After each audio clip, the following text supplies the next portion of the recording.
Ka mushur në janar 16 dhe ka ardhur këtu në Greqi. Edhe mbas një viti pati një debat të vogël. Edhe për një muaj ta u do iki. Pronari grek na thoshte që për personi që di është Miri Gjini. Ka qenë personi kyç që kërkonim neve. Më shokët e kanë rënë ata. Përshëndetje dashur miq dhe mirë se erdhët në këtë video. Jeni live me Odetën. Ditën e sotme me live-in tim ne do shkojmë në Greqi, pasi është Ilir Petroshi, duke më pritur në këtë momente, i cili do denoncojmë historinë e familjes së tij. Familjes Petroshi nga Elbasani, e cila fatkeqësisht ka djalin në shtëpisë së humbur. Iliri do të jetë në kërkim të vllajt të tij, Viktor Petroshi, i cili ka humbur çdo kontakti me familjen përpara 18 viteve nga Greqia dhe nuk dihet se çfarë ka ndodhur me fatin e tij. Por si humbi kontaktet, çfarë dyshon familja, është pikërisht vllai i tij, Iliri, i cili do na i tregojë në këtë momente. Ilir, përshëndetje nga Tirana. Përshëndetje Odeta. Jemi të dy së bashku në këtë live, sepse fatkeqësisht ju keni një vëlla të humbur që prej vitit 2006, 18 vite dhe ende s'keni marrë një lajm për Viktor Petroshin. Po. Ilir, ai ka humbur në 29 gusht të vitit 2006 dhe këtë vit ai mbush plot 18 vite. Po. Do ndalemi te data 29 gusht. Unë dua të ma tregosh çfarë ndodhi atë ditë, si humbi vllai juaj dhe si e mësuat ju humbjen e Viktorit. Atë ditë ai punonte me një stallë me viça. Le të themi dhe vendin nga. Le të themi dhe vendin. Rriteshin për mish. Ilir, ishte punonte brenda, nuk dilte në terren. Ilir, dua të ndërpres pak, le ta theksojmë, vllai juaj kishte emigruar në Greqi. Vllai kishte emigruar për të parë në Greqi. Dhe e nisim këtu intervistën. Ai emigroi për herë të parë në Greqi, ka qenë 19 vjeç. Po. Ka qenë 16 pa mush 17. Ka qenë akoma më i vogël. 16 për 17 vjeç. Ka mushur në janar 16 dhe ka ardhur në Korrik këtu në Greqi. Në çfarë vendi të Greqisë? 16 vjeç e gjysmë. E qartë, në çfarë vendi të Greqisë u vendos? U vendos këtu ku jam unë në Ptolemaida rreth 20 ditë. Po. Vllai tjetër Alberti gjeti një punë me një fshat të Amidios.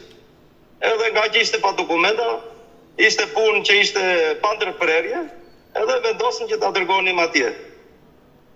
Po. Në atë punë që ishte duke punuar për një vit. Për një vit që punove atë. E qartë, për një vit ai ka punuar dhe ka pasur kontakte të rregullta me ju. Ishte kontakte të rregullta, afër jemi rreth 25 kilometra, jemi distancë 30 kilometra. Veja unë kur kisha kohë të lirë vere e shikoja, flisim në telefon. Edhe mbas një viti që kishim pati një debat të vogël me atë pronarin. Bëhet fjalë për pronarin e tij grek.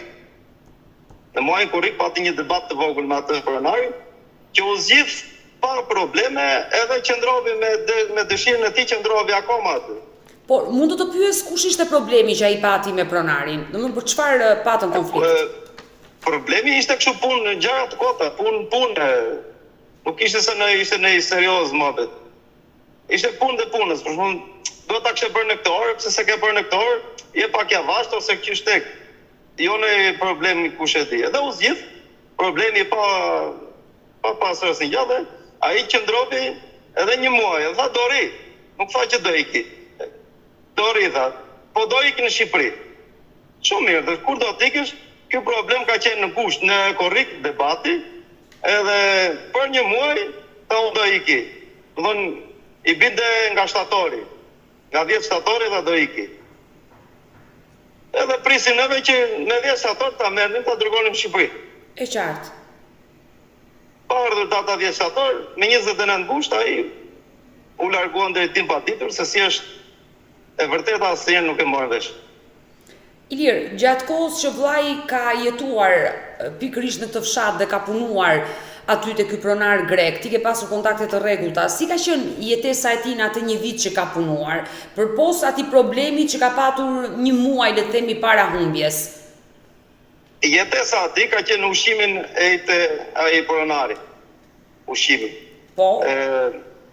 Arrinte brenda kishte një dhomë, aty ku ishte stalla, kishte një dhomë me televizor, me kushtet që pak a shumë se një çoban. Pra, le të themi ai ishte i strehuar nga pronari grek. Kishte dhomën e tij, edhe ushimin e merrte aty dhe punonte aty. Po. Kush ju njoftoi ju për humbjen e vllajt? Për humbjen e vllajt nga njoftuar njëri nga pronarët, se ishin dy vëllezër. Ka lajmëruar, ka qenë Jorgo Kallajgjis edhe Klimi Kallajgjis, janë dy vëllezër. Po. Me të njëjtën nën, po janë me baba të ndryshëm. E kuptoj. Dy vëllezër grek që menaxhonin biznesin e tyre, ku punonte vllai juaj. Njëri nga pronarit i quajtur Jorgo, edhe thot Ilir thot, vllai thot, nuk e gjet njerë mas dite nga ora 6 mas dite, edhe nuk e gjetëm këtu. Në orën 2 të drekës, neve i sollëm drek, ishte këtu, e ka ngrënë bukën, edhe në orën 6 kur kemi ardhur nga sa 4 orëve, nuk e gjetëm. Ata më njoftuan mua nga ora 9 të darkës, 9:30 e darkës. Po. Se pritëm tha se mos kthehet, se kishte vreshta me rush, kishte edhe mos ka dalë, si që shtekës do kthehet. Edhe pritëm që mos kthehet, nuk u kthye, edhe lajmëron mua morën telefon. Ilir, në momentin që ju morët njoftimin nga pronari grek që vllai ishte larguar, je nisur me njerë besoj në vendin ku jetonte vllai juaj. Atë natë ishte vonë. Atë natë. Nuk bëm lëvizje. Pritëm edhe neve që mos kthehet djerit nesme, në mëngjes. Po?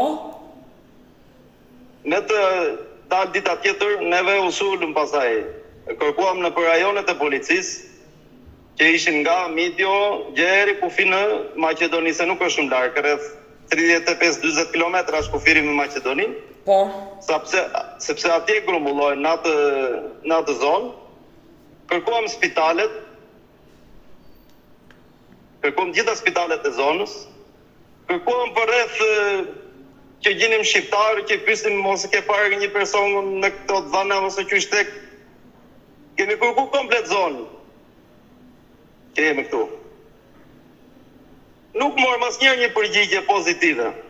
Ilir, në momentin që ti shkove në vendi ku jetonte vllai juaj, në dhomën që ai jetonte, kishte marrë sendet e tij personale, kishte marrë parat, rrogën që kishte punuar aty? Sa për parat ai nuk i merrte, sepse nuk kishte nevojë për para. Çdo gjë që kishte nevojë, ja blenin ato pronarët, ja dërgonin. Jo, flas për rrogën. Rrogën mujore. Rrogën mujore, nuk e merrte me rrogën mujore, e merrte nga gushti që kishte hyrë në korrik, që kishte hyrë në punë. Edhe Gjerin në mars vitin tjetër, e mora unë një herë, edhe ja dërgova babait në Shqipëri. Pra, le të themi ai me lekët nuk merresh. Ato lekë janë menaxhori i tij. Nuk merresh me lekët. Edhe pagesën tjetër që kishte mbetur nga marsi, deri në gusht i bie rreth ke 5 muaj. Po. E mora unë mas iku vëllai. Që ua dërzoj pronari grek. Ja dërgova pra babait në Shqipëri. U lekujtuam për punën e parave, nuk ishte problemi parave. Setet personale. E këtu dua dalë. Domethënë ai ka ikur në mënyrë, le të themi, të vetëdijshme, ka vendosur që të largohet vetë, ka marrë gjërat sendet personale apo ka qenë një largim i papritur. Prandaj po të pyes, kishte marrë diçka? Për mua ka qenë një largim i papritur sepse nuk ka kërkuar para. Ai nuk ka pas para në xhep. Nuk ka pasur para me vete. Nuk ka patur para në xhep. Ka qenë një largim i papritshëm, nuk e kam kuptuar se si është larguar. Parat, ai që kishte ishin diku vend tjetër edhe ato para i mora unë. Pra, momenti që ai ka dalë, nuk ka marrë me vete asgjë e qoftë nga rrobat, sendet personale që ka pasur në dhomë. Rrobat personale që ka pas një pantallon blu jean, ka pas një bluzë me kështu me pika të bardha, si një shile, edhe një palë atlete të bardha. Ato sende ka marrë dhe me sa më mend se kaluan dhe vite, ka pas dhe një ordore, edhe atë më duket se e ka marrë. Pra, rrobat e trupit, le të themi, ka marrë me vete dhe asgjë më shumë. Me rrobat e trupit, edhe rrobat tjera që kishte, ishin aty brenda. Por vllai juaj Viktor Petroshi, përpos punës që bënte aty, shoqërohej me njerëz të tjerë, kishte shok miq? Flas për shqiptar. Ishte edhe një stall tjetër me Viça. Po. ka qenur që kemi folë dhe herë tjetër përpara, ka qenur Miri Gjini me origjinë nga Korça. Po, ka qenë një shqiptar. Kemi biseduar për këtë person. Po. Se si ka qenë. Ka qenë personi kyç që kërkonim neve, edhe pronari grek na thoshte që për personi që di është Miri Gjini. Atë Gjini dhe të merr në vesh të drejtën se si është, po. Edhe ai nuk na ka treguar kur. Vllai juaj shoqërohesh me Miri Gjinin? Vllai im shoqërohesh me Mirin. Po. Shoqërohesh me Mirin. E me tjetër person nuk e di, se me ka shoqëruar se aty s'kishte një tjetër më. Momenti që vllai juaj humbi, Ilir, ju keni mundur të takoni Miri Gjinin aty sa ai në atë zonë jetonte? E kam takuar Miri Gjinin mbas 3 muajsh. 3 muaj pas humbjes së vllajt, po? Po, mbas 3 muajsh kërkime të vllajt, e kam gjetë Miri Gjinin me një fshat të Follorinës, rreth 10 km, 12 km nga distanca e fshatit që ka qenë, aty ku ishte. E kam takuar Miri Gjinin, e kam takuar Miri Gjini, më ka ikur për shembull në fund të gushtit kur ka ikur, unë e kam takuar në janar. Po, disa muaj, e qartë. Po. Edhe e gjej atje në për... Çfarë ka deklaruar? Ishte bari me tele. Çfarë ka deklaruar për herë të parë për vllajin tuaj, kur ti e ke takuar? Për herë të parë, unë kam thënë jam me vllai Viktorit, edhe dua të di si jeni larguar dhe ku është Viktori. Përgjigjja e Miri ka qenë që unë nuk e di se nga ka ikë. Unë i ka në punë time, nuk e di. Pse? Momenti që vllai juaj ka humbur, po në atë kohë është larguar dhe Miri Gjini nga i fshat? Në të njëjtën, po them 24 orash. Brenda një dite. Janë larguar të dy. Po. Por ai mohoi gjithçka, se s'kishte lidhje. Mohoi gjithçka, se s'kishte lidhje. Neve unë nuk vajta as për të kërcënuar, as për diçka. E thash me rregull, edhe kontaktua me policin. Po. Tu është problemi, vajti policia dhe e takovi Mirin aty në fshat. Edhe i tha që ti nuk të largohesh këtu. Miri prap bëri atë drejtimin e gabuar, mori rrugën edhe iku në kam në Shqipëri. Domethënë një distancë nga fshati që ishte i Follorinës që të vish në Shqipëri, është rreth 40 me 50 kilometra. Këtë gjë ju dyshoni se ai e bëri nga frika që policia i tha nuk duhet të largohesh sepse kishte nisur hetimin për vllajin tuaj? Po, policia tha që ti nuk të largohesh, pa dokumente ishte Mirit, nuk e arrestuan, po i thanë që ti nuk të largohesh këtu. Dojnë që ta kishin në kontakt. Ndërkohë, Ilir, u arrit të zbulohesh ndonjë gjë nga policia greke për vllajin tuaj pasi ai humbi, pra në 2006-ën? Ose çfarë u dyshua? Nuk kam arritur të zbuloj asgjë. Kemi bërë, edhe policia ka kërkuar disi, se dyshonte në pronari, si mas disa të dhënave që janë dhënë, për shembull, nuk e disa të vërteta janë. Policia i mori për bazë, edhe ka shkuar ka kërkuar pleun e baktivet që punonte Miri. Pse? Dyshonte se mos ka ndodhur në diçka, për shembull, në vrasje ose qytet, edhe ka dërguar Fatroma, ka dërguar policinë atje dhe ka kontrolluar komplet pleun që ishte kumulluar nga stalla që punonte Miri. E kuptoj, se dyshohesh më e keqja e mundshme. Në një vend të dytë. Por nuk u gjet asnjë gjurmë, asnjë shenjë vllai tuaj. Nuk u gjet asnjë gjurmë, nuk u gjet asnjë. Policia pastaj ka kërkuar, ka ardhur babai, ka dhënë test DNA këtu në Greqi. Po. Që të kenë si prova, nëse nesër gjendet diçka, do të kemi edhe neve test DNA. Edhe këtë test e kemi dhënë, domethënë policia greke ka depozituar. Unë uroj dhe shpresoj Ilir që mos ka ndodhur diçka e keqe me fatin e vllajt tuaj Viktor Petroshi, uroj që ai të jetë gjallë.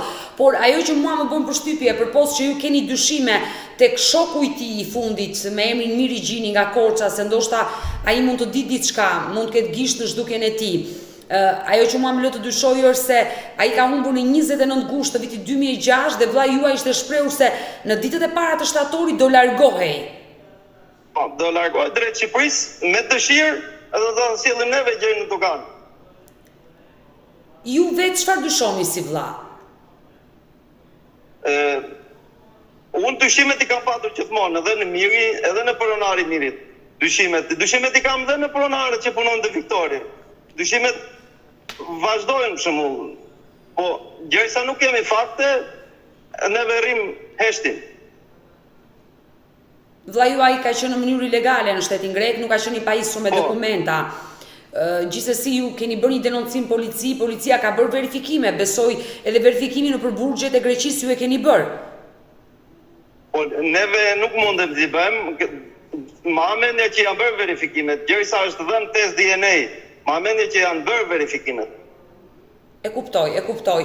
Ndërkohë, Ilir, përgjatë këtyre 18 viteve, qoftë dhe në kuadrin e thashë themeve, ka mbritur ndonjë informacion në familjen tuaj, është parë këtu, është para tije?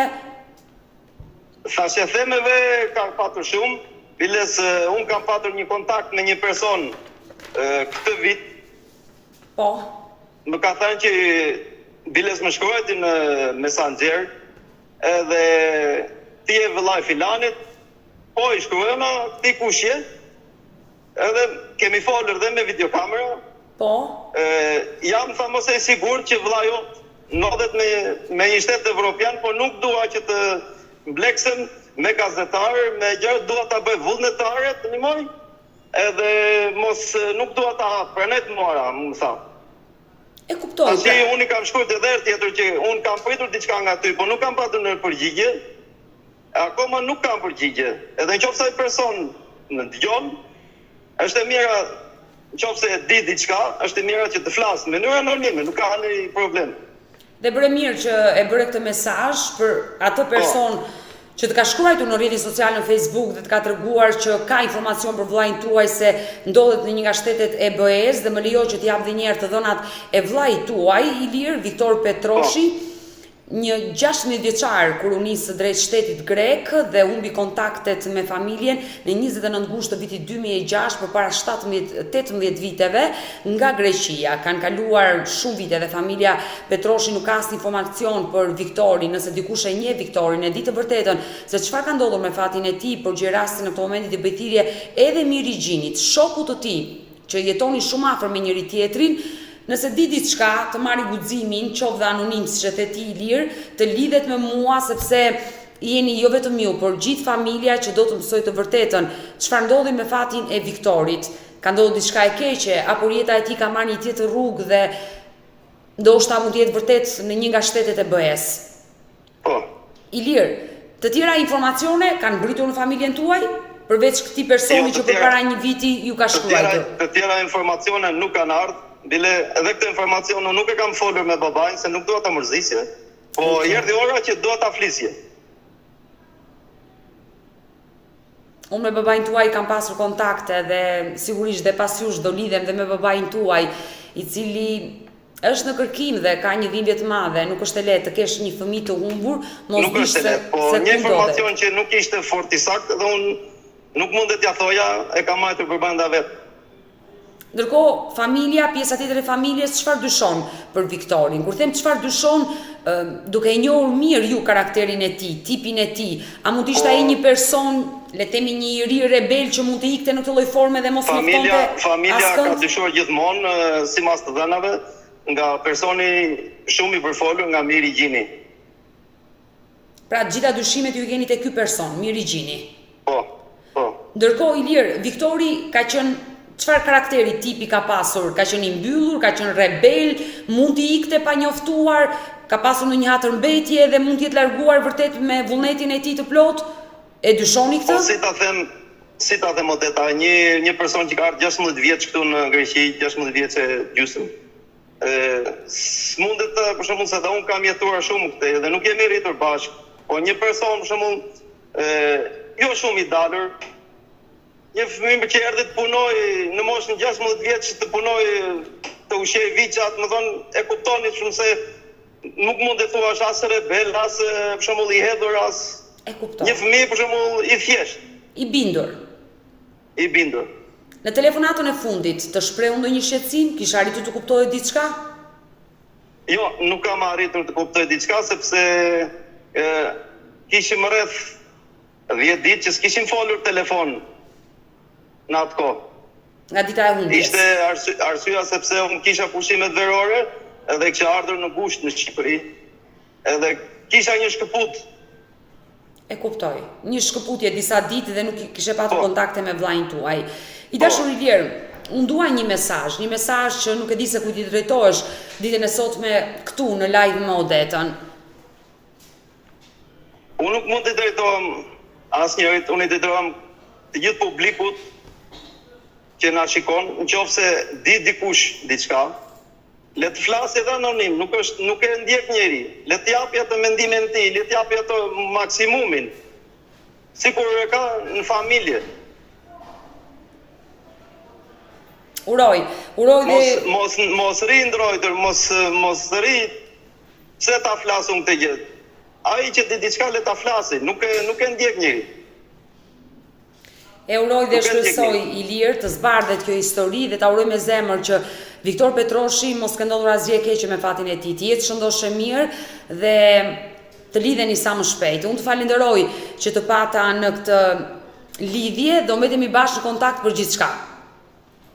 Faleminderit Odeta, shumë faleminderit.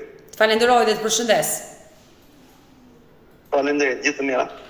Dëgjuam historinë e familjes Petroshi, ishte Iliri, vllai Viktor Petroshi, i cili na tregoi momentet e fundit që kishte kontakt me vllajin, na tregoi momenti si zbuloi humbjen e tij dhe dyshimin mbi shokun e tij, Miri Gjini. Unë uroj dhe shpresoj që këtë video ta ndjeki Miri Gjini, të reagojë dhe nëse ai vërtet ka një informacion, di diçka për fatin e të rirë nga Elbasani, e theksoi në atë kohë ka qenë vetëm 19 vjeç përpara 18 viteve, mos të hezitoj por të më kontaktoj. Ndërkohë që babai i të humbrit, zoti Konstantin, i cili jeton në qytetin e Elbasanit, është duke më pritur dhe ai dhe kërkon të hyjë në këtë live për treguar dhe ai disa detaje nga historia e djalit të tij dhe padyshim që ka një mesazh për Viktor Petroshin, gjithmonë nëse ai është shëndosh e mirë dhe ndodhet diku. E hap dritaren dhe e ftoi babain e të humbrit. Konstantin, përshëndetje nga Tirana. Faleminderit. Përshëndetje edhe ju. Pak më parë isha në një lidhje me djalin tuaj Ilirin dhe folëm fatkeqësisht për humbjen e djalit tuaj Viktor Petroshi, i cili sot i bie të jetë 37 vjeç. 18 vite që nuk keni mësuar asgjë për fatin e tij. Asgjë deri tani fare. Nuk dim asgjë. Zoti Konstantin, ju si e mësuat vetë si baba lajmin e humbjes së djalit?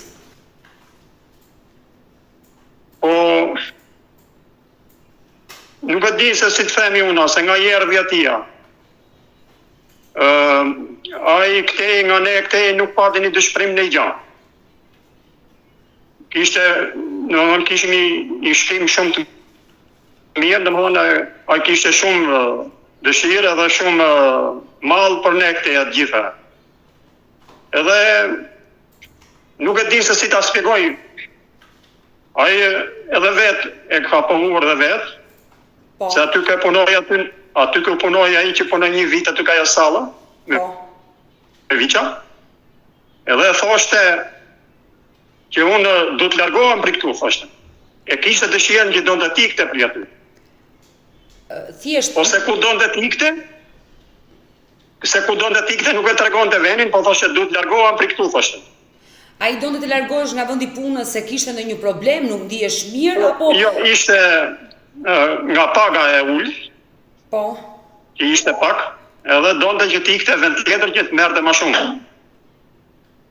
Ai ka humbur çdo kontakti në datën 29 gusht të vitit 2006, ndërkohë që Viktori ishte shprehur që në datën 10 shtator, në ditët e para të shtatorit, do vinte në Shqipëri se i kishte marrë malli për ju. Po, ashtu e pa thënë vetë, me gojnë e vetë. Po ma dhonë pastaj një tha nuk vi, tha. Po vetë ai. Nuk vi, tha, do vi, tha, verën që vjen, tha, nuk vi, tha. Ndërkohë për humbjen e djalit besoj ka qenë djali tjetër, Iliri, që ju ka njoftuar se Viktori nuk gjendet në vendin e punës. Po, Iliri, ai na pron informacionin. Iliri e ka pron informacionin, që tha, kështu tha në telefonin e pronari, tha, atje të pronari Viktorit, që ai kishte nejtër aty ke veni punës ku ishte Viktori, kishte nejtër 3 orë, e kishte pritur aty, edhe gjoja se ka dalë diku edhe po do vinte, do kthehesh. Ishte në darkë kjo punë, Ka qenë ora s'kishte ardhur darka akoma, po ishte ora 6.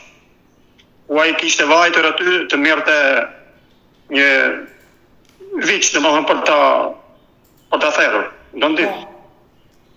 Edhe aty vetë se gjen Viktorin aty. Vetëm gjen ata Chelsea aty, në mit tavolinit. Edhe rrobat që kishte ai i gjen gjitha aty. Edhe numrat e telefonit i gjen po aty mbi tavolinë. Edhe aty ishte pastaj që ky e pret 3 orë, mos 3 orë të marrë lirin telefoni, thotë vllai jot, thotë e kam pritur, thotë kaq i orë, thotë. Kur kam ardhur në direkt, thotë në orën 2, thotë kam gjetur aty, thotë. Tani që kam ardhur, thotë kam ardhur në orën 6, thotë, nuk e kam gjetur, thotë. Prandaj thotë jesh i ditë, thotë, për këtë punë, thotë. Largimi i Viktorit ka qenë i papritur, sa ai s'ka marrë me vete asgjë. Të gjitha i ka lënë në vendin e punës. S'ka marrë asgjë. Nuk ka marrë asgjë, po odeta unë themi këtë. Po. Mendimi im është mendimi im ky. Ky me që e ka pas dëshirën, domethënë që largohesh. Dhe ky që të largohesh do të kesh dhe lek, do të kesh dhe pare. Po. Iliri më tregon që parat që kishte grumbulluar Viktori i kishte dërguar në Shqipëri tek ju. Po, ja jepte Iliri mi jepte mua, unë i futja në bankë lekt. Pra, djali juaj kur ka humbur, nuk ka patur para me vete. Jo, nuk ka pas lek. Nuk ka pas lek. Edhe mu më rimendja që Viktori është i gënjur. Është i gënjur nga disa mafia, mund të them, shqip, mafios. E kanë gënjur, i ka thënë që do të gjejmë në punë tyja. Edhe e kanë marrë, edhe e dinë ata se ku kanë qenë. Ju mendoni se djali... Por këtu do të themi që mafia, më thonë edhe zbulimi për këtë, më saktë për shembull është ai Dursaku, Miri Gjini. Miri Gjini. Ai do ta dinë këtë, po nuk e shpjegon ta. Sikur anonim ti japi këto, mos e nxjerr emrin e vet aty, vetëm të thoj që këtu aja pa drejtimi, po çku filan vend, kaq. Ju si baba... Edhe qysh e ka marrë punë, edhe qysh ka ikur. Kaq thoj ai, po ai nuk do dhe kështu që unë themi i jap këtë mallkim që e vuft në shqipën e vet edhe në familjen e vet. Nëse ai për shembull e di këtë punë sakt, edhe nuk e tregon. Kaq themi për këtë unë.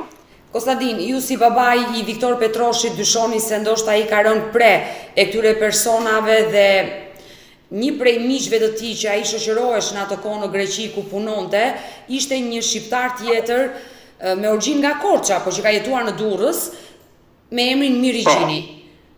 Ai asnjëherë nuk ka kërkuar për djalin tuaj, domethënë çfarë ndodhi, sepse ai gjithnjë frekuentoi me Viktorin, edhe ai punonte aty afër. Afër ishte, edhe ai. Të deklaron dhe pronari aty, thotë, i thotë Ilirit, thotë që sa herë vjen aty, thotë, e gjenja shqiptarin, thotë, e gjenja aty ke vllai jot, thotë. Vinte aty, domethënë si shok aty, edhe bisedoshin aty, edhe kaloshin kohën. Ata kanë qenë bashkëmoshatar bashkë? Jo, ka qenë më i madh. Ka qenë më i madh. Ka qenë një 3 vite, 4 duket, ka qenë më i madh. Ju si baba keni mundur do të atakoni këtë person, Miri Gjinin, për gjatë këtyre viteve? Po, jo. A derisa ai për shembull nuk i ka rënë dorë për shembull djalit tim, që i ka vajt dhe ke shtëpia, po të bëj ballafaqim. Jo për diçka për shembull për të akuzuar, po vetëm që ai tregonte një të drejtë, për të takuar. Edhe ka vajt ke shtëpia atje edhe ky nuk i doli atje. Edhe plus që nuk i doli aty, po edhe domethënë porosin, domethënë që i ladh se ky vajti me 2 polica nga Deka e Elbasanit. Po, denoncimi që u bë. Edhe la porosin takoi prindrit e Mirit aty, ke shtëpia. Edhe thonë ata që nuk është tuan Korç, ke dajet në Korç. Edhe ata i lanë një porosi, i thanë që filan datë tjetë në Dek të Elbasanit. Da pyesi për diçka, jo për të akuzuar, po da pyesi policia, për shembull, për shembull, çfarë di për shembull për Viktorin. Po. Kaq. Ai U arrit? Nuk ka ndodhur, domethënë ky nuk ka ndodhur asnjëherë, domethënë nuk shpjegoj asnjëherë që dali për shembull që thoi që po unë jam Mirigjini edhe shpjegonte për Viktorin. Po mas 15 vite që e di dhe vetë se kur doli ai. Po. 15 vite mezi doli për shembull tha 2 fjalë, për shembull që nuk di gjë, kaq. Ama 15 vite, ajo 15 vite ai e majti të fshekur. 15 vite ai heshti dhe nuk foli. Pas 15 viteve ai ka deklaruar që nuk kam lidhje me Viktor Petroshin dhe nuk e di çfarë ka ndodhur me fatin e tij. Po. Dhe ju si dyshimet të mëdha se ai mos na kishte lodhur kaq shumë neve. Do të kishte shpjeguar që ato ditë për shembull që u kërku për shembull ky person për shembull. U kërku edhe ky do të shpjegonte për djalin tim, për Viktorin. Do të thoshte jo për të akuzuar, po vetëm të shpjegonte, jo e ne di fshehur. Edhe ikte për shembull nga pronari tjetër, kupton ti? Edhe nuk u kap asnjëherë. Kostadin, gjatë kohës që djali juaj Viktori, ai ka ikur shumë i vogël në shtetin grek, ka qenë diku 16 vjeç për 17 vjeç kur ka ikur në Greqi. Dhe gjatë kohës 17 ka ikur.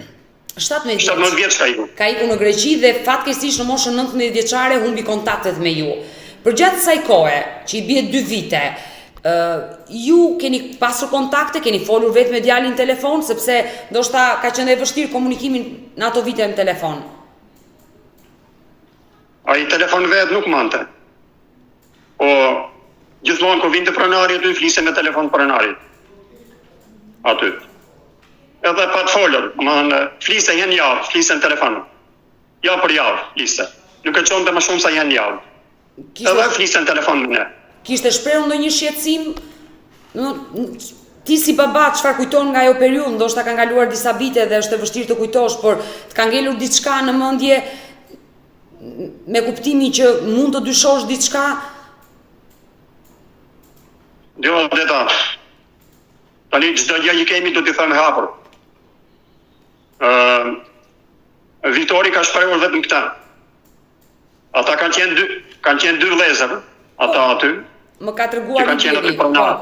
Kanë qenë dy vëllezër. Jo me këta se ja harroi emrin drejtin i pronarit, se kanë shkruar në letër aty. Po ma vllai tjetër, po nuk ishin me nënë me baba ata. E qartë, e kuptoj, por të dy menaxhonin biznesin. Po, edhe me njërin nga ata, ky kishte pasur një grindje, domethënë një asarim. Kupton? E kuptoj. Mirë, po më trego. Pa thënë, po tha kështu. Kam qenë tha shumë, domethënë shumë i asaruar tha, po tani tha e kemi rregulluar tha gjendjen tha. Jemi mirë, tha. Po diku për shembull nuk e di se pse ishin hangur aty ke puna. A se boni punën tamam ky, apo si ky shje? Po ishin acaruar atje. E kuptoj. Pra, përpara se të humbiste Viktori, një prej pronarëve ka pasur një konflikt që më pas janë sqaruar, por kjo të bën që ti si baba të dyshosh që ndoshta edhe ata mund të dinë diçka. Por ky pronari, por iku Viktori, domethënë ky e ndihmoi për shembull, domethënë dhënat për shembull që i dha Ilirit. Po. Sepse kur u largu ky Miri, që u largu aty që ishin afër, dhe iku tek pronar tjetër, mas një muaji e zbulon ky pronari i Viktorit. E zbulon Mirin se ku kishte shku Miri. Kupton? Edhe telefonin i Ilirin i thotë, atë djalin thotë që ka qenë shok thot me vllajën e jot thot. Po. Thot dhe kënë filon vend thot. Pranaj thot, ti e shitrite thot, po mos thuj gjë për mua thot, se po them unë thot. E qartë. Edhe atje pastaj një vajti Iliri atje e takoi këtan atje. Marrë një të përqish nga zona atje. Edhe takojnë atje dhe i thonë që i thot ky plot përqish mi thot ti që ke pa letra thot. Po ç'na thu thot. Njëherë thot kemi ardhur pysim për Viktorin thot. Thot unë thot nuk e di thot po ma ditën thot që ka ik Viktori thot, i thash thot nga po ikni, më tha thot po dal nga Vreshti. Për atë ditë. Po dal nga Vreshti. Edhe ka i di për ta thot, nuk di gjë më tjetër për mua thot. Pra, logjikisht i bie që Miri Gjini ka qenë personi fundi që e ka takuar djalin tuaj, pas ditën e... Miri Gjini, po. E asaj dite gushti, kur e ka takuar pas dite dhe ai ka thënë që po dal nga vreshti dhe nga i moment nuk dihet se çfarë ka ndodhur me fatin e tij. Po.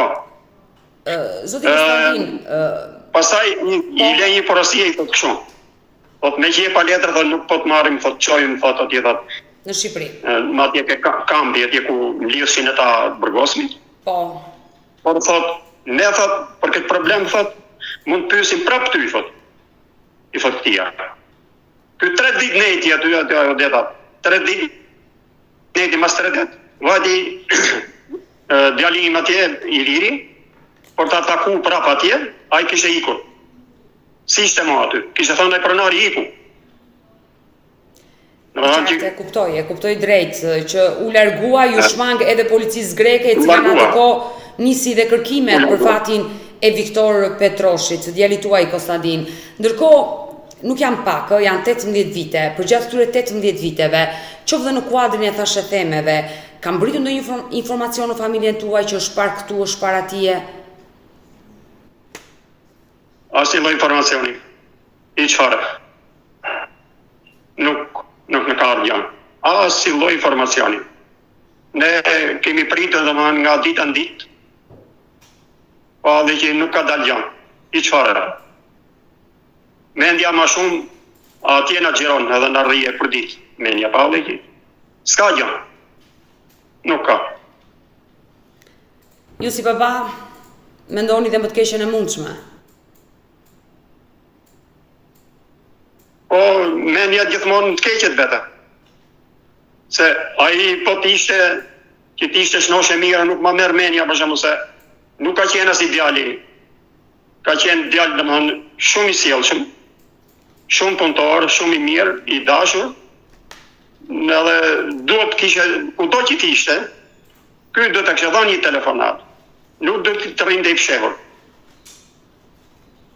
Por këta më rrimenja vetëm të keqet. Unë uroj dhe shpresoj që mos ke ndodhur asgjë e keqe me fatin e djalit tuaj, thash dhe pak më parë që Miri Gjini, nëse është duke na ndjekur qoftë anonim, mund të më telefonojë, të na japi një sinjal nëse ai di diçka vërtet për historinë e Viktor Petroshit. Ndërkohë unë fola dhe me Ilirin dhe e pyeta për pjesën e burgjeve, nëse ai kishte mundur do të bënte një verifikim. E keni menduar se ndoshta mund të ketë përfunduar në një burg? Po, në qofse Viktori e ka rëmby shokët, më thënë e këqi, shokë jo të mirë, mund të ketë përfundu dhe në burg. E kanë fut me një punë zezë. Nuk dihet. Edhe në burg mund të ketë përfundu më. Mund të kenë pajisër dhe me dokument, më shumë, me pasaport huj. Ai, momenti që ka humbur, ka qenë në mënyrë ilegale në Greqi, nuk ka qenë i pajisur me dokumentat të rregullta greke. Kështu që nuk e dim dhe çfarë emri mund të ketë përdorur në shtetin grek, por ajo që kam shumë rëndësi, Konstantin, është që të jetë gjallë, le të jetë në burg, po vetëm të jetë gjallë. Po deta edhe në thani që edhe në burg t'ishte, nuk dhe gjente një telefon ai për shembull gjithë. Ke të drejtë. Bonte i telefonat.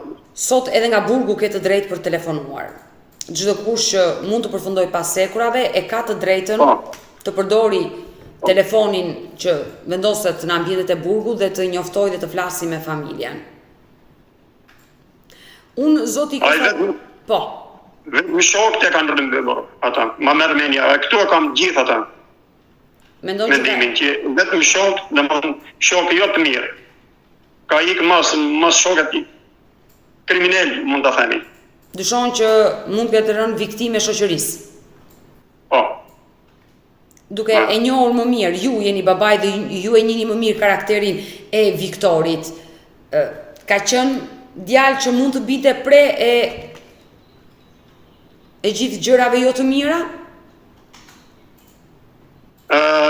Ai ishte shumë, domethënë, shumë pak muhabet, domethënë, takohesh me njërin, shumë pak bënte muhabet, edhe mos e njifte aq mirë, ai e besonte. Ktheje shpejt, domethënë. I ktheje shmenja shumë shpejt.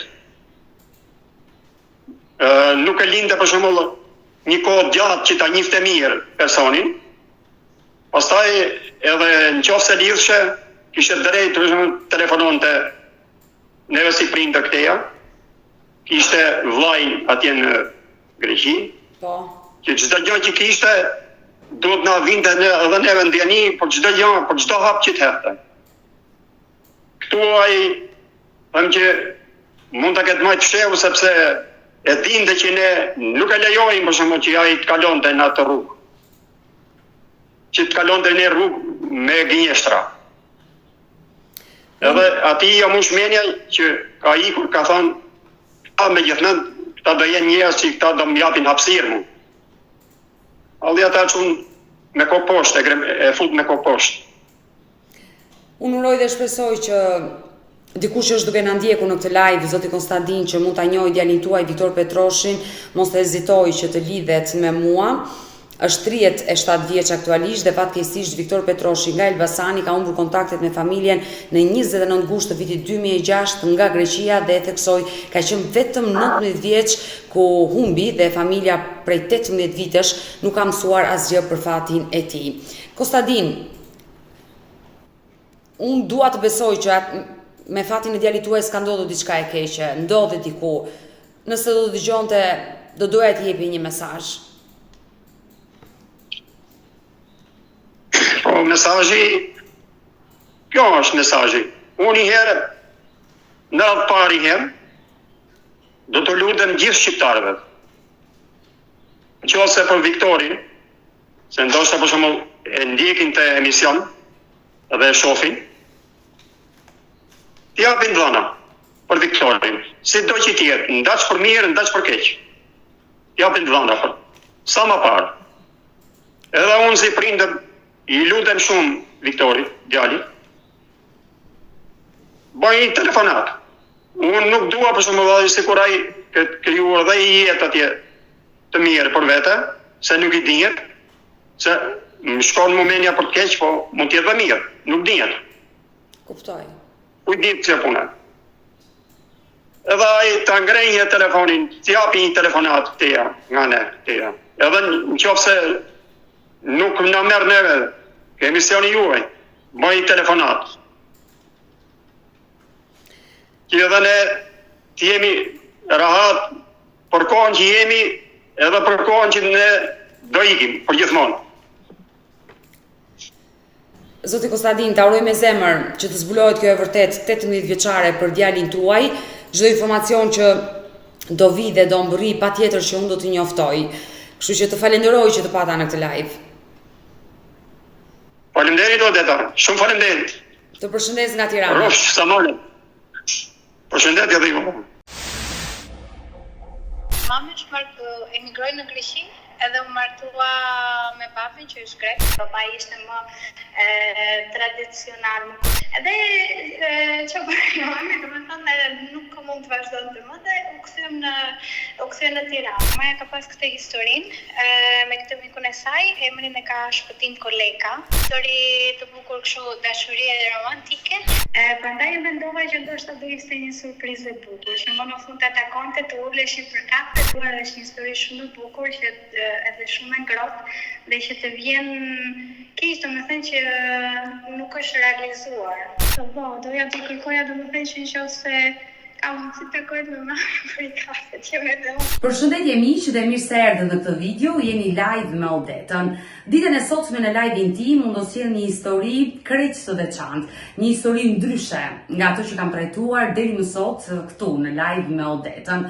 Ne do të shkojmë në këtë momente në Gjermani dhe do të lidhemi me një shtetase greke. Ajo ka në shtetësi greke, se ka babain grek, por nënën e ka shqiptare dhe e flet shumë mirë shqipen. Jo vetëm që e flet shumë mirë shqipen, por e njeh shumë mirë historinë e vendit të nënës së saj. Quhet të dashur miq Panajota Antonia dhe është 32 vjeç. Ajo do t'rregojë historinë e familjes së saj dhe kërkon t'i bëjë një surprizë nënës. Nuk do humbas kohë, më ndiqni, do hap dritare dhe taftoj me njëherë këtë 32 vjeçare. Antonia, përshëndetje nga Tirana. Po.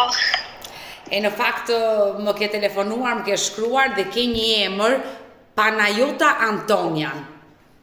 Po. Kush e ka vendosur këtë emër? Atë që fillon edhe te historia e mamit në fakt, është pjesë e saj. Mami emigroi në Greqi edhe u martua me papin që është grek. Ju e keni babajin shtetas grek, ndërsa nënën shqiptare. Po, emigroi kur u hapën kufit në 91-shin, 92-shin edhe atëherë domethënë vajti atje u njoh me papin, u martun edhe pastaj lindona. Kështu që ma ka vënë emrin babi, jo mami të Rebeki. Dhe sa mirë që shqipen e dinke. Ma ka mësuar mami se gjithmonë më merrte, domethënë jetoja Greqi, Shqipëri, 2 vite atje, 2 vite këtej, që të bëja shkollën dhe të mësoja paralelisht gjuhën, se jam edhe greke dhe shqiptare, kështu që s'donte të humbisja gjuhën. E dashur, unë do të rras Antonia, e kam edhe unë më lehtë ta them.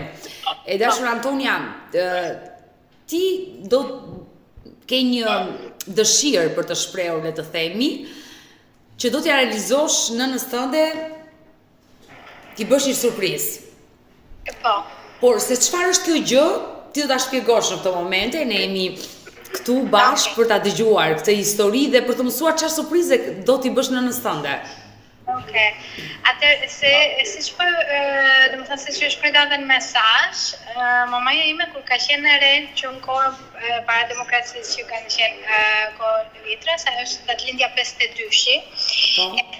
Në kohën e rinis, kur ajo ishte në universitet, ka pas një mik, domethënë të ngushtë, një histori të bukur kështu dashurie romantike, dhe të cilën e përjetuan në atë kohë, po pastaj nga vitet, nga kushtet e ndryshme, domethënë që ishin jo familjare, jo këto, ato u deshën të ndaheshin.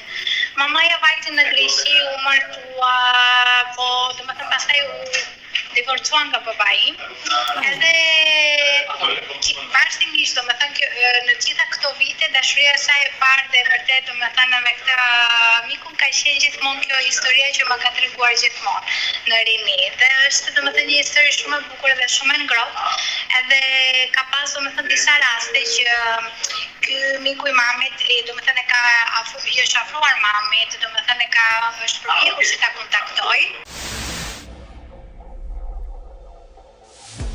Maja ka pas këtë historinë, me këtë mikun e saj, emrin e ka shpëtim Koleka, që në rini, domethënë kanë qenë bashkë. U ndan kur ishin të ri, për arsye domethënë të kushteve të atëherë, domethënë të gjendjes së Shqipërisë. Të dy emigruan, mamaja emigroi në Greqi, ai emigroi në Zvicër. Me kalimin e viteve kur kthehej mamaja në Shqipëri ose kur kthehej ai në Shqipëri, është përpjekur gjithmonë ta kontaktoj maman, domethënë edhe kur para se të lindsha unë, edhe kur linda unë, domethënë me qëllim që të vazhdonin historinë aty ku e kishin lënë. Domethënë kishin tërpre. Por mamaja ka qenë u martua me babin edhe prandaj nuk donte domethënë që të krijojë kjo lloj marrëdhënie, prandaj nuk pranonte domethënë deri në atë periudhë. Ai emigroi në Zvicër, mamaja pastaj u ndan nga babai dhe kur u ndan nga babai. E dashur Antonia, më lejo të bëj disa pyetje që ta kuptoj më qartë historinë. Nëna juaj si quhet? Elda. Elda kush? Deveja. Deveja. Deveja. Ka jetuar në çfarë vendi në Shqipëri? Në Tiranë. Në Tiranë, pra ngjarja është zhvilluar në Tiranë. Në Tiranë, po. Edhe zotëria është po nga Tirana? Po. Në çfarë lagje të Tiranës dhe për çfarë viti bëhet fjalë kur ata janë njohur bashkë dhe kanë nisur këtë lidhje dashurie? Po, domethënë 52-shi atëherë, në vit, domethënë 20 vjeç. Pra, nëna juaj është njohur kur ka qenë studente me këtë djalë? Po. Se ishin bashkë në inxhinierin mekanike. Ka studionin bashkë te Universiteti Politeknik. Dhe domethënë viti i parë kur ka qenë aty. E dashur Antonia, kur nëna ta ka treguar këtë histori, si e ke pritur? Janë të rralla të marrëdhëniet në nebish, edhe nëna tregon. Është një histori shumë e ngrohtë, edhe është një histori shumë e bukur, se është domethënë histori e kohërave që ka qenë domethënë si në për libra, që ka qenë një histori e pafaqshme, domethënë ndjenja të vërteta, është më ndryshe nga kohët e sotme, domethënë historitë e dashurisë, se është ai prisht përjetimi që është do të thënë që e shef tjetrin, romantizon, dalin shëtitje në bulevard, më thoshte, do më thënë gjithmonë që siç ka qenë kohën atërshme më përpara, që dilnin vajzat në bulevard, pastaj dilnin dhe djemtë në bulevardin në Tirana. Dhe ka cmonin njëri tjetrin. Shikoj, do më thënë që. Sa vite ka qëndruar nëna juaj në këtë marrëdhënie, Elda? Po, ka qenë, dhe më thënë, kjo marrëdhënie ka qenë deri në fund të universitetit, deri sa u ndru regjimi, dhe më thënë, deri në atë kohë, biles mamaja ime nuk ishte martuar përsëri, sepse ka qenë gjithmonë kjo ndjenja që ka pas, edhe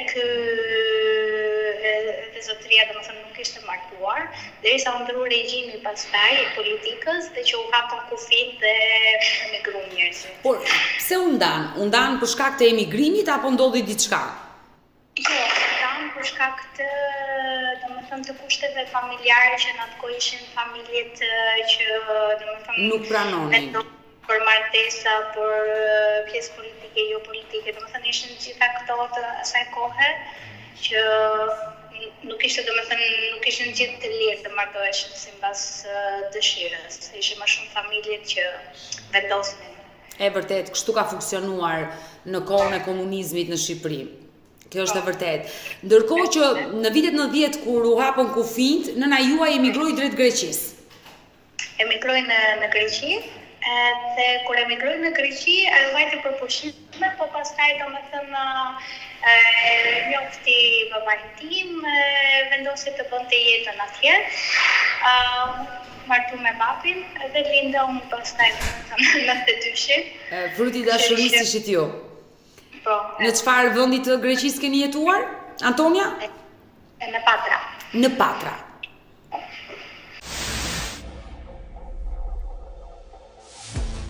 Çfarë ndodhi? Mund të më flasësh për jetën familjare? Tënde, të Eldës, të babait tënd? Mamaja ime ka qenë shumë e pavarur, domethënë edhe është shumë e pavarur, është domethënë që gjithmonë ka punuar, mbasi bëri inxhinieri mekanike, ajo bëri ekonomikun. Ka qenë merceologe ushqimore në të gjithë këto dyqanet e Tiranës dhe ka qenë gjithmonë e pavarur, domethënë me punën ekonomikisht dhe çdo vendime merrte vetë. Kur u martu me babin, domethënë nuk është se ndodhe gjë, por thjesht domethënë karakteret dhe kultura nuk u përputhen që të vazhdoni gjithë jetën. Ajo ishte shumë e pavarur, të merrte vendimet vet. Babai ishte më tradicional, më konservativ, që gruaja duhet të rinë në shtëpi, të risi fëmin. Mamaja donte domethënë lirin që po kam vajzën, po dua dhe atë pavarësinë që të punoj vetë. Edhe që mami domethënë nuk mund të vazhdonte më dhe u kthye në Tiranë. Po u kthye në Tiranë biles nga që ka këtë zellin e punës, filloi të bënte domethënë hape shtëpi botuese, të përkthente të botonte libra për fëmijë. Se e ka pas këtë edhe si hobi që kur ka qenë re që edhe përkthente libra, domethënë edhe artikuj nga frëngjishtja, që në atë kohë, si frëngjishtja ka qenë në atë kohë para në komunizëm, si gjuhë e parë, edhe filloi të bënte punën e këto. Ne lidhet me Sa vite qëndroi me babin tuaj? Qëndroi 10 vite, pastaj kur u bëra unë 10 vjeç, domethënë vendosë domethënë që të ndashim të iknim. Pastaj iknim e vinim në Greqi. E qartë, ti ke jetuar, ti ke bërë jetën mes Tiranës dhe Patrës, le të themi. Po. E gjatë kësaj kohe, domethënë shpëtim kolega, kur kthehej në Tiranë, ose kur vinte mami në Tiranë, gjithmonë përpiqej ta kontaktonte. Po mami nuk e vazhdonte lidhjen për shkak se isha unë edhe kishte vazhduar jetën edhe thoshte nuk kam kuptim të kthehemi kësaj historie. Pastaj kur u ndan, prapë domethënë u është përpjekur ta kontaktoj, por ai pastaj emigroi në Zvicër. Pastaj mami domethënë ishte mund dhe mamaja domethënë që vazhduan domethënë të dyja jetën këto, po gjithmonë domethënë e dëgjoj gjithmonë për këtë histori. Dhe tani u përpoqja vetë domethënë që ta kërkoja, sepse mora vesh që është kthyer në Shqipëri, kishte marrë vesh mamaja domethënë nga miq, domethënë e miq, kështu kishte dëgjuar që ishte kthyer, po edhe duket se e ka parë rrugës, domethënë ose këto, edhe thotë që mund të jetë ai.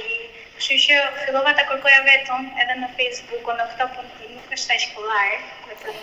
Nëna juaj sot sa vjeç është, Elda? Është 72. 72 vjeç, ndërsa personi në fjalë edhe ai pak a shumë atë moshka. 75. Pak a shumë ashtu, domethënë ai ishte viti fundit të mekanikës o 3-4 vite. Vite më i madh, e qartë. Nëna juaj ka qenë atëherë në vit parë shkollës së lartë, ai nuk ka qenë në vitin e fundit, e kuptoj. Diferenca është 3-4 vite.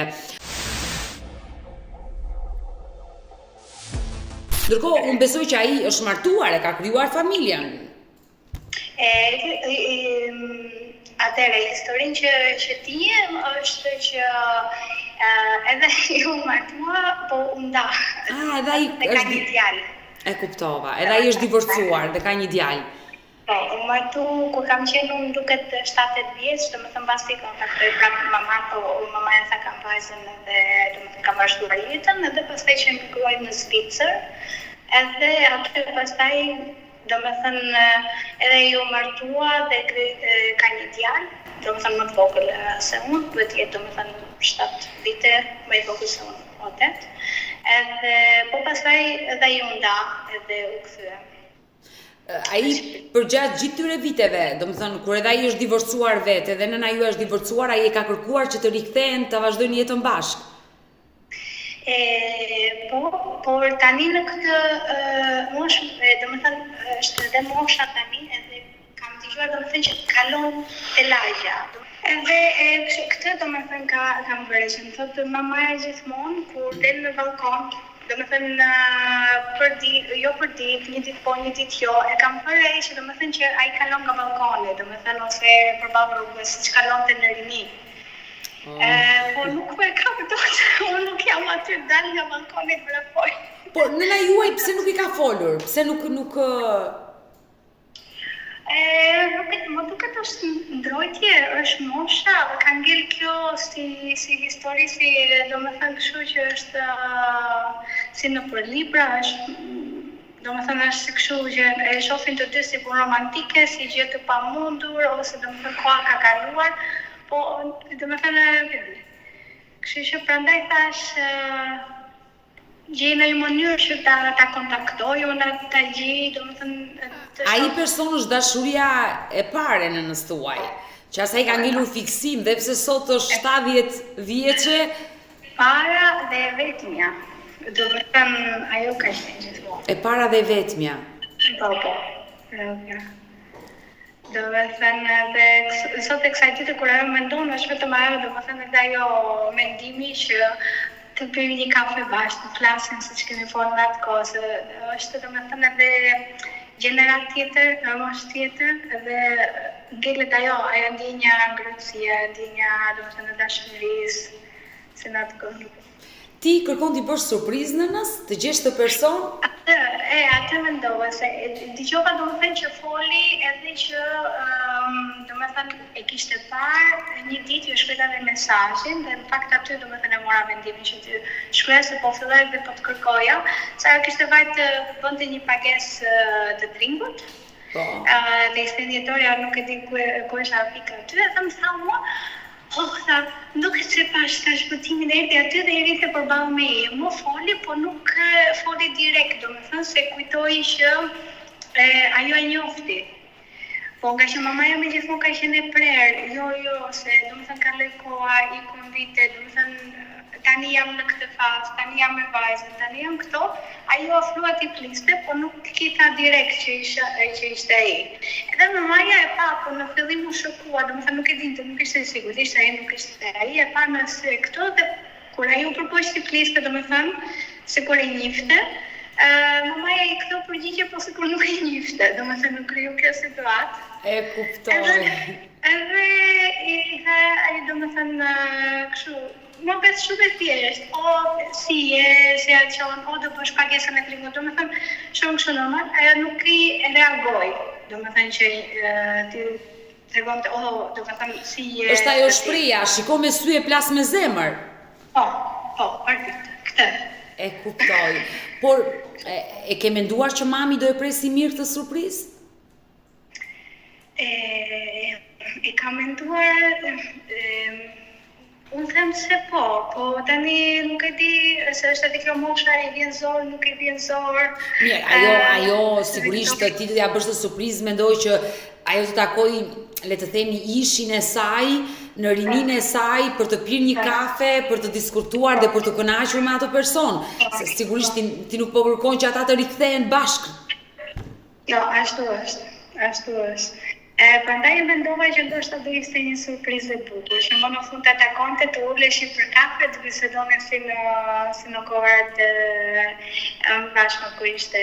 Po e ka gjithmonë këtë histori, dhe sa herë më ka treguar, është një histori shumë e bukur, që edhe shumë e ngrohtë, dhe që të vjen keq, domethënë që nuk është realizuar. Edhe është gjithmonë domethënë është romantike, është e pastër si histori, është domethënë shumë e bukur. Edhe Nëna juaj ruan ndonjë kujtim nga ajo kohë, nga ajo periudhë, nga ajo lidhje? Ajo ka gjithmonë kujtimet, historitë e gjitha, kurse unë nga ana ime kam kujtime që kur kam qenë e vogël që merrte në telefon, ose kur kam qenë 3 vjeç, vinte takonte mamam, edhe më bënte kështu çokolata, ose të çokolata, ose kam folur për herë të fundit 8 vjeç. Ti e ke takuar, pra ti e njeh atë person, e mban mend kur ai vinte takonte nënën tënde, po? Po, edhe kam qenë gjithmonë aty dhe domethënë që të pinim një kafe, të thoshte si je, si po shkon jeta në Greqi e këtë, po domethënë gjithmonë me seriozitet e me distancë. Edhe domethënë këto kam unë si memori. Mamaja pastaj ka gjithmonë ato që shkonin studionin, I vinte të shënimet e studimit inxhinieri mekanike, kur studionin, kur vënin, domethënë dishin bulevard. Ose nuk e di shumë histori. E dashur Antonia, unë e kuptoj që ata janë ndarë në kohën e shkollës së lartë, por janë, le të themi, ribashkuar, edhe pse nëna juaj ishte divorcuar dhe kishte një vajzë, edhe ai në atë kohë se kishte nisur akoma jetën, por pse nuk funksionoi? Ose ishte nëna juaj që s'pranoi? Po, kur u divorcua mamaja, ai tha, hajde të nisemi në Zvicër, sa atëherë ishte domethënë kjo që thash unë u divorcua, u ktheu mamaja, më kujtohet kur kam qenë 9 vjeç, diku aty 80, nëse mbaj më të mirë, domethënë këto, edhe folin telefon dhe I tha të takohemi dhe ai bëri planet që të shkonte në Zvicër për para emigrim, se nuk ishte emigruar deri në atë moment. Mamaja emigroi direkt se u hapën kufit. Dhe mamaja nuk donte të shkonte në Zvicër. Edhe sa ishte ndarë nga babi, edhe u kthye në Tiranë, dhe donte domethënë të ishte qetë dhe të bënte emigrim tjetër, nuk e bënte dot. Kështu që I thamë nuk vi dhe nuk doli në takim. Edhe u nis ai në Zvicër dhe aty ishte kjo periudha domethënë që aty ndoshta e mblodhi mendjen dhe tha që okay, domethënë po kalojnë vitet, kjo histori nuk po bëhet sado që po mundohen. Nuk është rasti, momenti o faza gjithë secilit. Dhe iku pastaj në Zvicër, atje u merr pua, po kështu me shkesë, me sa kam marrë vesh, domethënë që merrte vesh mami nga këto, edhe që bëri djalin. Pastaj po që është ndarë domethënë. Ndërkohë që dyshohet që ky person jeton në Tiranë tani, ka ardhur në Tiranë. Po, në Tiranë, po. Por nëse ai do e marrë vesh që ti e kërkon, ke diçka, një mesazh për t'i përcjell? Atë për mesazh, shërtimin, domethënë nga ana ime është që do doja ta takoja edhe unë vetë në fakt. Domethënë edhe unë vetë si person se mbaj mend këto historitë e mamit, edhe mbaj mend, po kam qenë shumë e vogël siç thash, domethënë kur më ka folur në telefon ose kur më sillte çokolata. Ti e kujton momentin që sillte çokolata, e kujton imazhin e tij. Po shumë pak, do më thënë se isha shumë vogël, prandaj, edhe se në telefon më kujtohet zëri, që më thoshte, pana jote asije, do më thënë, oj, erdhët nga Greqia e këto. Do më thënë, zë shumë të ngrohtë, edhe shumë kështu mirësies, të ngrohtë, do më thënë, babaxhan, do më thënë shumë kështu. Edhe unë vetë do doja, do më thënë, që ta takoja të përshëndesja, edhe ta shikoja se një, pas gjithë këtyre historive që di. Tani nuk është edhe mosha nga ana ime doja ta kërkoja vetë dhe ta kontaktoja direkt. Prandaj fillova, domethënë që shikoja ku mund të gjeja ndaj kontakt o diku, po është moshë edhe e madhe, nuk është aq kollaj që është njerëzit në këtë moshë. E qartë. Në Tiranë. Nuk mund të përdorues të rrjeteve sociale, e kuptoj. Po, doja të kërkoja domethënë që nëse ka mundësi të takoj me mamën për i kafe, që me dhe unë ose diçka, domethënë që ti e njeh këtë histori dashurie dhe kërkon që ta lumturosh nënën tënde, është e qartë, unë e kuptoj.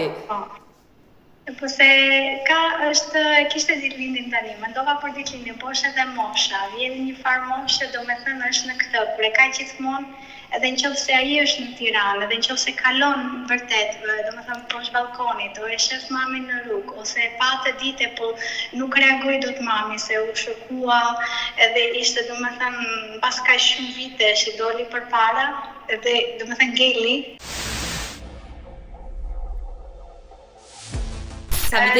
Sa vite kishin pa u parë? Po goxha duhet kishin një 24, 20 vite. 20 vite. 20-24 vite. Pra, nëna juaj ka 20-24 vite që nuk e ka takuar.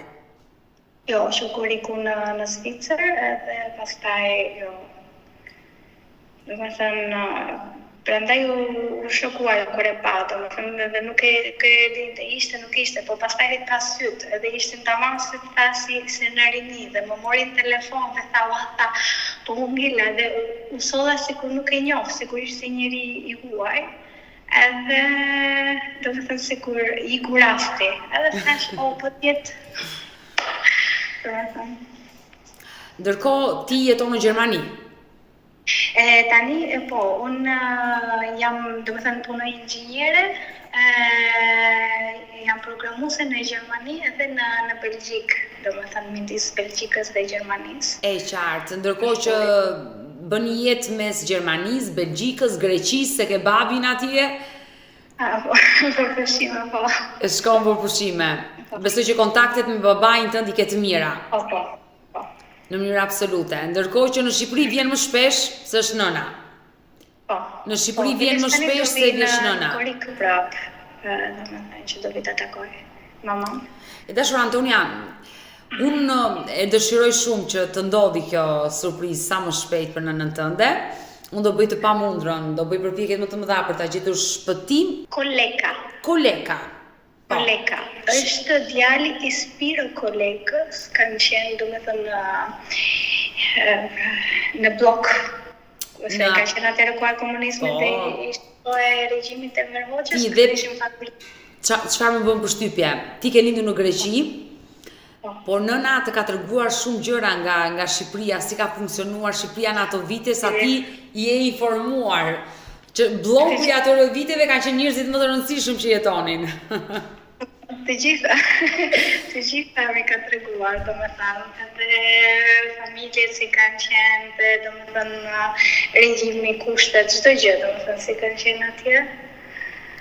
Edhe po, se këto ishin dhe familja mamaja, familje ushtarakësh, koronelësh, edhe domethënë kanë qenë në ato kohë, domethënë shumë mirë. Ndërkohë, mami jot Elda jeton e vetme sot në Tiranë? Po. Jeton e vetme, besoj që mërzitet.